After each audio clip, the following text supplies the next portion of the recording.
Good afternoon, everyone. I'm Greg Mort. It's a real honor to be here with you all and so many talented people. It's just amazing.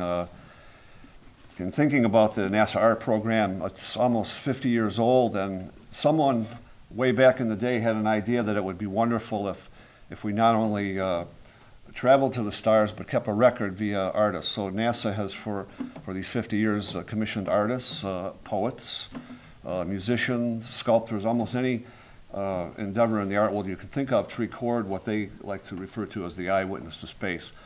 So it's incredibly reassuring to see that the arts are so much alive, and it's also reassuring to see that the arts are received by an audience, and there's nothing like the real thing, I always say to anyone who insists on listening to only recorded performances.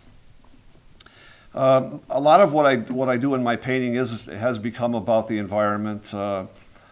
Susan mentioned the fresh water element. I met a group of people from a group called the Circle of Blue, which is journalists and again photojournalists who have decided that they want to use their talents, their expertise to raise awareness of the freshwater crisis, which is impending. Most of us in this room have grown up running to the tap and just turn on water, but the bulk of the world, of course, does not have this luxury.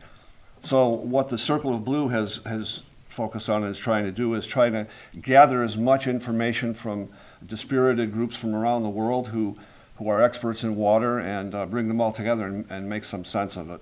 You know, we all complain about the price of oil, but the real battleground, of course, in the future will be fresh water. Someone handily put this prop here because this is one of the things I like to talk about, is that if all the oceans of the world were in this bottle, you can only drink about 10 drops of it. So fresh water will become a major issue, if not already. My wife and I, Nadine, who is here today, she and I started a group called the Art of Stewardship, which was inspired by a painting I did back in 1991, which President Clinton happened to see and kind of was enthralled with it. And basically the painting spoke about the human race as stewards of the earth. And this is something that we've all been so aware of. And it then occurred to me that as an artist, I had a power. I had something that I could inspire with.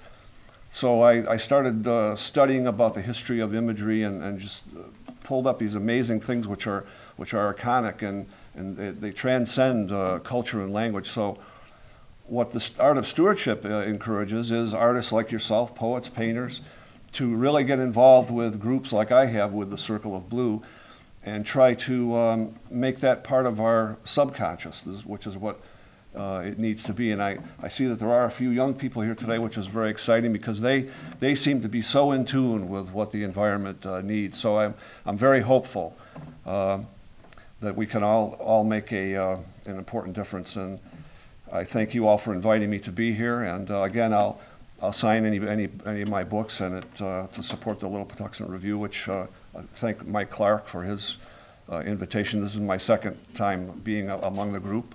So I thank you, Michael, and thank you all for being here.